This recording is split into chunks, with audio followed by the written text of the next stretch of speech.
Turkish Airlines presents Business Africa.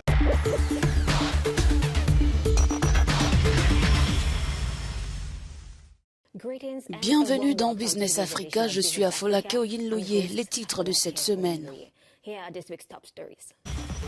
L'Éthiopie pourrait avoir accès à la mer Rouge grâce au Somaliland. Le pays veut diversifier son économie et ne plus dépendre à 95% de Djibouti.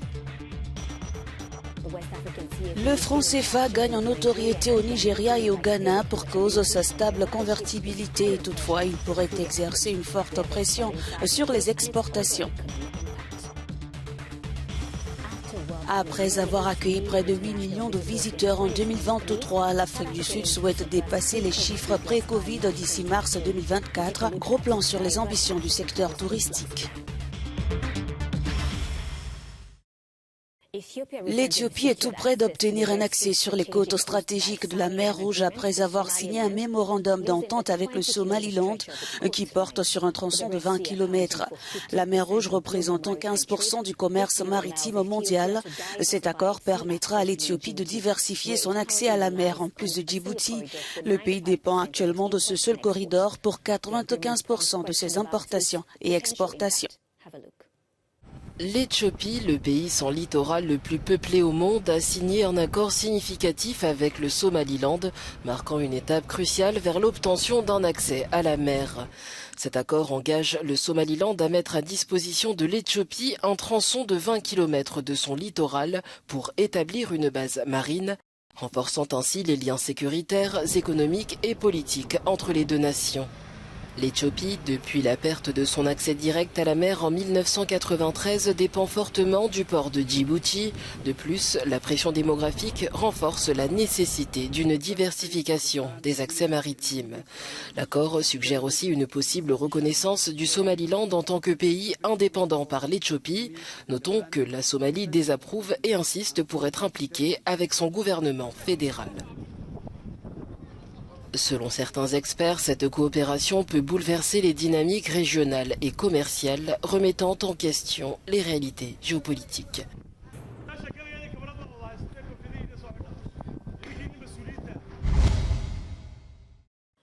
Ali Oudjedj, un expert juridique et économique, nous a rejoint. C'est un plaisir de vous avoir. Selon vous, quel serait l'impact économique de cet accord? Pour moi, il n'y a vraiment pas de deal. Il y a ce qui a été annoncé donc lundi dernier par les exécutifs, donc d'une part de l'Éthiopie et d'autre part du Somaliland, d'un MOU, donc un Memorandum of Understanding qui, en tout cas pour l'avocat que je suis, est un instrument qu'on va qualifier en français de droit mou, MOU cette fois en langue française, c'est-à-dire qu'au fond c'est comme si vous voulez une première étape dans l'approfondissement de relations bilatérales entre l'Éthiopie et le Somaliland. Et alors là, en quelques mots, je pense qu'il faudrait commencer par rappeler la réalité de la puissance démographique de l'Éthiopie. L'Éthiopie est donc, si vous voulez, déjà aujourd'hui le pays enclavé le plus peuplé au monde, bien devant l'Afghanistan ou le Niger. Et donc, le premier message, c'est de dire que l'Éthiopie ne veut pas et ne peut pas renoncer à avoir un accès à la mer autre que celui aujourd'hui, en tout cas, dont elle dépend, c'est-à-dire le port de Djibouti. Elle est obligée de multiplier ces zones d'accès à la mer pour ne pas laisser sa population colossale dépendre du seul corridor de Djibouti. Pour mettre en perspective cet acte politique qui a été posé le 1er janvier, qui est d'ailleurs le jour où l'Éthiopie a intégré officiellement, si vous voulez, le club des BRICS. Donc ces puissances émergentes avec la Chine, avec l'Inde, etc. Donc il y a un signal qui est envoyé dans une année électorale particulière, 2024, qui va donc connaître un nombre d'élections très très important. S'il y avait accord, quelle serait l'incidence sur le commerce entre les pays de cette sous-région? Aujourd'hui, le commerce maritime est déjà affecté par une réalité politique régionale de manière importante et ça a des traductions concrètes parce qu'un fret qui se renchérit, c'est derrière une inflation qui augmente. Et donc pour le consommateur final, c'est des matières qui coûtent plus cher. Voilà. Donc le commerce maritime est déjà affecté. Vous avez aussi, comme vous le savez, ces réalités géopolitiques avec les shebabs d'un côté, les Houthis de l'autre, la force d'interposition américaine qui est déjà formée, avec plusieurs clubs qui ont décidé, plusieurs pays qui ont décidé de la rejoindre et qui ont comme objet de pouvoir apporter une sécurité sur cet espace. Donc, si vous voulez, à côté de cela, la Somalie est dans une réaction tout à fait prévisible et attendue. Elle voit d'un mauvais œil l'idée que finalement le Somaliland puisse cheminer vers le début d'une reconnaissance internationale. Et donc, dans cette configuration géopolitique, avec le conflit que vous avez au Proche-Orient, personne n'a intérêt à ce que la région se déstabilise davantage. À vous entendre, l'appel d'aide de la Somalie à la communauté internationale pourrait n'avoir aucun effet?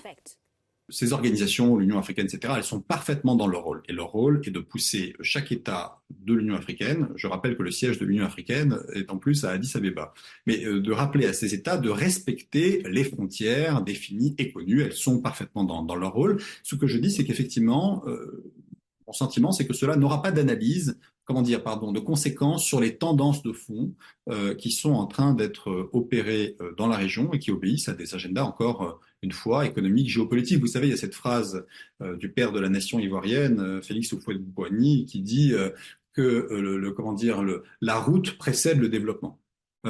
Et donc, on ne peut pas imaginer de créer des richesses dans des pays en développement sans mettre en place des infrastructures de transport, donc routiers et portuaires. Et donc, c'est un intérêt vital pour l'Éthiopie de pouvoir multiplier ses zones d'accès et de faciliter ses exportations à l'avenir, l'agriculture, la transformation agricole. Monsieur Ojej, merci de votre participation. Au revoir. Bien que le Nigeria et le Ghana représentent environ 60% du PIB de la communauté économique des États de l'Afrique de l'Ouest, ces pays anglophones se tournent de plus en plus vers le franc CFA pour sa stabilité et sa convertibilité. Comment le franc CFA a-t-il gagné en notoriété au Nigeria et au Ghana? Le CFA ouest-africain est actuellement l'une des monnaies les plus convoitées au Nigeria et au Ghana. Alors qu'il n'a plus bonne presse dans l'espace francophone en Afrique de l'Ouest, cette monnaie étant considérée comme un symbole de la domination économique française, les acteurs économiques des deux pays sont tombés sous les charmes de sa convertibilité stable. Au Nigeria, la demande pour le CFA ouest-africain est encore plus prononcée en raison de la disponibilité limitée des liquidités en naira et de la dépréciation de la monnaie locale. Dans les bureaux de change de Lagos, 1000 CFA peuvent rapporter jusqu'à 1875 naira.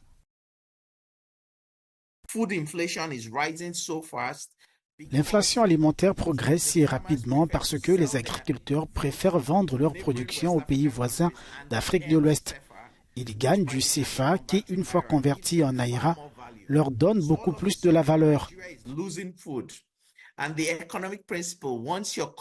Et donc le Nigeria perd de la production et le principe économique voudrait que lorsqu'un pays dévalue sa monnaie, qu'il exporte moins cher sa production. Malheureusement, notre production agricole profite davantage aux pays francophones d'Afrique de l'Ouest qui l'achètent et l'exportent ensuite. C'est dire l'impact pour le pays et c'est le cas du Ghana et du Nigeria actuellement.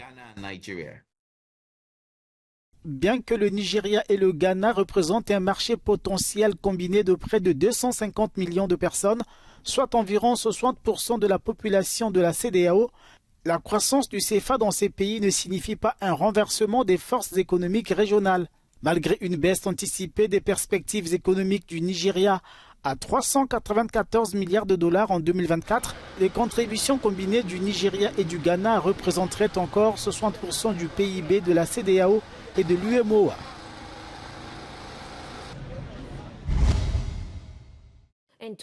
En 2023, l'Afrique du Sud a célébré la reprise du tourisme avec près de 8 millions de visiteurs. Le pays ambitionne de dépasser les chiffres d'avant le Covid-19 d'ici mars 2024. Un défi possible avec l'afflux des touristes africains, la croissance économique et les atouts naturels, à savoir la faune. Regardez. L'Afrique du Sud a accueilli près de 8 millions de touristes internationaux en 2023, marquant une augmentation de 51,8% par rapport à l'année 2022. Le pays a pour objectif de dépasser les chiffres antérieurs à la pandémie de Covid en visant plus de 10 millions d'arrivées d'ici mars 2024. Les touristes africains, en particulier du Zimbabwe, du Mozambique et du Lesotho, ont joué un rôle important avec une croissance de 53,4% par rapport à 2022. Parmi les 10 principaux pays émetteurs de touristes internationaux, le Royaume-Uni est en tête du classement. La School of Wildlife Conservation entrevoit d'immenses possibilités de croissance pour les communautés africaines, en plus de la valorisation des écosystèmes. Le tourisme axé sur la faune et la flore offre des opportunités économiques grâce à la richesse de la faune et de la flore du pays.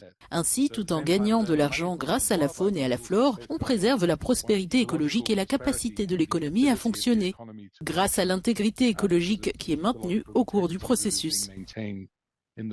D'autres aspects de l'économie de la faune et de la flore offrent des possibilités de croissance en Afrique du Sud, comme les marchés du carbone, l'exportation de crédits carbone, l'élevage ou encore les produits forestiers non dérivés du bois et bien d'autres activités. Et c'est la fin de cet épisode de Business Africa. Merci pour votre fidélité à ce programme. Restez sur Africa News et africanews.com.